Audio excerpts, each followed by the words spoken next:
Class 11 from Government Girls High Secondary School of Namakkal. I have been selected for the project of physics conducted by the specific concept oriented program scope. My topic from the physics is Hooke's law and its verification. First of all, from our school, 7 students of 7 different subjects have been selected for from our school to PGP institutions. So on 27th February, we attended the district level competition. For the 7 subjects, various school students were selected. From that, for physics, I have been selected. My topic is Hooke's law, which is an informational topic. So for future India, what we can give is our main topic. And also we have prepared a lot for this, even our teacher helped for this. Swami Vivekananda said education is not book learning and not the amount of information that we collect. Put into your mind, it is not collecting facts. Education is a training according to him. So that training has been given by our teacher under this project scope. So we experienced this training. Apart from book learning, we have learned a lot regarding my topic, and also so many students, I think they have learned regarding that. So the scope was more helpful in learning apart from the book, that is mainly based on present situation or current situation in India. So this is more helpful for the development of our skills, not only based on book knowledge and also other knowledge. And after this, it is also to thank our teacher and the program conductor, the program organizers and the government to encourage the students for this project. And I hope and I request the government to take this to the classes of 6th also, so they will be more helpful for them for the development of their knowledge. Thank you. To explain my topic, Hooke's law and its verification. Hooke's law states that for a small deformation, stress is directly proportional to the spring. That is sigma directly proportional to epsilon. Mathematically, it can be expressed as F is equal to minus Kx, where F is the force applied, X is the extension produced due to that force, X is the spring constant or proportionality constant. The negative sign implies that the applied force is opposite to the direction of the restoring force. So to verify this law, we have mainly used 3 elastic objects for which the procedures are same, but only the difference is the elastic objects. For the first verification, we have taken the elastic object as spring. We know spring is an elastic object. The apparatus required is as same as the procedure we follow to find the spring constant of a spring. So the the apparatus are spring, rigid support, mass hanger of 50 grams and weight 50 gram load, meter scale and rubber pad, that's it. So the procedure is to we have to load the 50 grams mass by one by loading, so that the pointer in the meter scale, the pointer is noted in the meter scale. The readings are noted and noted in the observation table. So after this, for unloading we have taken the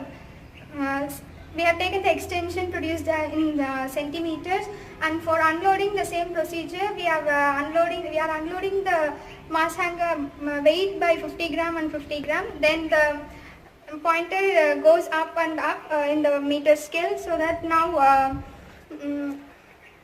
the observation table, in the observation table we are noting it as an unloading length L2 and loading length as L1. When we find the difference between these two, we find the extension produced. So when we plot the graph for the tension applied and the extension produced, we find a straight line up to a certain limit. That limit is called elastic limit.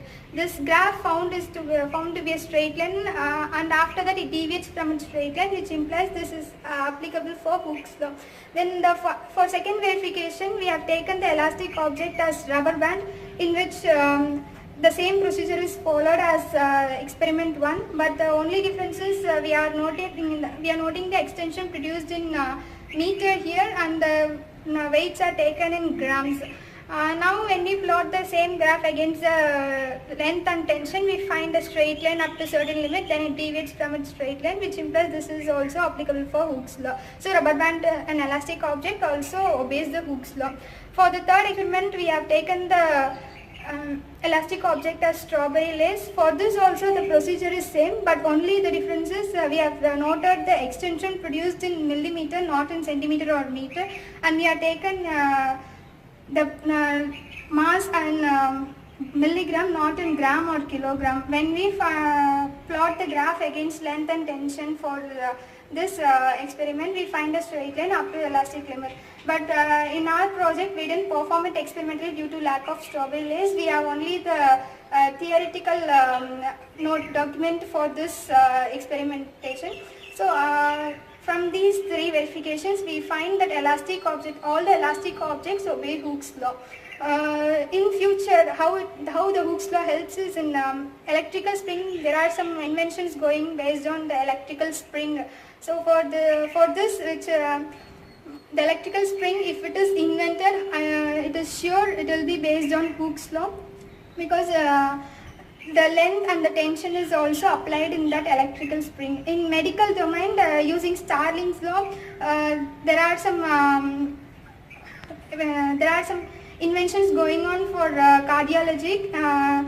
In that also, when we are going to plot the length and tension graphs, for this also the procedures are going on. This is also based on Hooke's law. In practical life, how we are using the Hooke's law is in retractable pens we use, the baby cradles, in the spring balance, in the spring mattress, all it is based on Hooke's law.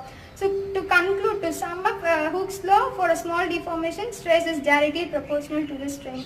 I conclude this with scope ப்ராஜெக்ட்ல நம்ம உங்களுடைய குழந்தை Monica Sri வந்து மாவட்ட அளவுல இயற்பியல் பாடத்துல முதல் இடத்துல வாங்கியிருக்கு. பாப்பாவுடைய அந்த கல்வித்திறன் ஸ்கோப்புக்கு முன்னாலையும் இப்பயும் ஏதாவது டிஃபரன்ஸ் இருக்கிறதா ஃபீல் பண்றீங்களா? இந்த ஸ்கோப் எப்படி பயனுள்ளதா இருக்குன்னு ஃபீல் பண்றீங்களா? அதை பத்தி கேட்கலான்ட்டு தான். பாப்பா ஒரு நாள் ஸ்கூல்லேருந்து வந்துட்டு இந்த மாதிரி ப்ராஜெக்ட் ஸ்கூலில் பண்ண சொல்லியிருக்காங்க, டிஸ்ட்ரிக்ட் லெவலில் காம்படிஷன் நான் பண்ணணும் டாடி அப்படின்னு சொன்னான். ஆனால் அது என்ன மாதிரி ப்ராஜெக்ட் அப்படின்னு கேட்டப்போ ஹூக்ஸ்லான்னா நான் இது வரைக்கும் என்னுடைய லைஃப்பில் கேள்விப்படாத ஒரு பேர், அதை பற்றி உனக்கு என்ன வேணும், என்ன ஹெல்ப் வேணுமோ கேளு அப்படின்னு. இல்லை டாடி வந்து நிறையா சப்போஸ் ப்ராஜெக்ட் கொடுக்கலாம் இந்த மாதிரி தேடி இருக்காது. கண்டிப்பாக டெஃபினட்டாக சார். புக்கு மட்டும்தான் கொஸ்டின் ஆன்சர் அதே மொனட்டனஸாக இருக்கும். இப்போ அது இல்லாமல் ஃபர்தராக வந்து நெட்டில் தேடுறேன், பேரண்ட்டு இப்போ பக்கத்தில் பெரியவங்கள்ட்ட கேட்டு பண்ணணும் அப்படின்னு நினச்செல்லாம் நிறையா பண்ணேன் சார். தேடல் அதிகரிச்சு. ஆக்சுவலி குழந்தை பார்த்தீங்கன்னா இப்போ 10th வரைக்கும் கவர்மெண்ட் ஸ்கூலில் படித்தாங்களா இல்லை இப்போ எங்கே படித்தாங்க? இல்லை சார், தனியார் பள்ளியில் தான் நாமக்கல்ல பெரிய ஸ்கூலில் படித்தாங்க. பட் கவர்மெண்ட் ஸ்கூல் வந்ததுக்கப்புறம் பரவாயில்ல, அரசு பள்ளி வெளியில் வந்துருக்கு. நீங்கள் என்ன ஃபீல் பண்ணுறீங்க? அந்த டிஃப்ரென்ஸ் இருக்குன்னு ஃபீல் பண்ணுறீங்களா? நிறையவே டிஃப்ரெண்ட் இருக்குது சார். ஏன்னா கவர்மெண்ட் ஸ்கூலில் இது மாதிரியான ப்ரோக்ராம்ஸ்லாம் நிறைய இருக்குங்கிறது எங்களுக்கு வந்ததுக்கப்புறம் தான் தெரியும். அதிகமா வாங்கிக்குது பாப்பா வந்து ஸ்கோப் பண்ணணும் அப்படிங்கிறதுக்காக. ஸ்கோப் வந்து எப்படி இருக்குன்னு நீங்க ஃபீல் பண்றீங்க? ஸ்கோப் டெஃபினட்டா வந்து ஆல் ஓவர் தமிழ்நாடு வந்து பெரிய லெவல்ல கவர்மெண்ட் ஸ்கூல் மாணவர்கள் ரொம்ப பெஸ்ட்டாக வருவாங்கன்னு நான் நினைக்கிறேன். ஏன்னா இது வந்து அவங்களுக்கு புக்கு சார்ந்தது இல்லாமல் வெளியில் போய் அவங்களோட தேடல் அதிகமாக இருக்குது. இப்போ கற்றல் வந்து ஏதாவது குறையும், இப்போ இதெல்லாம் தேடிட்டு இருக்கிறதுனால அவங்களோட படிப்பு பாதிக்கும்னு நினைக்கிறீங்களா, படிப்பு அதிகரிக்கும்னு நினைக்கிறேன்? நானும் ஒரு ஸ்கூல் டீச்சர் தான் சார். ஆனால் இந்த மாதிரி பண்ணுறதுனால வந்து அவங்களோட படிப்பு எந்த வகையிலும் தடைபடாது. அவங்களுக்கு இன்னும் படிப்பு எளிமையாக இருக்கும். Very good. இன்னும் அவங்க வந்து இன்னும் நிறையா வந்து கற்றல் இன்னும் அதிகரிப்புங்க. அருமைங்க அருமைங்க, ரொம்ப சந்தோஷம் சார். சந்தோஷம். வாழ்த்துக்கள் கூடங்க ஒரு அப்பாவா.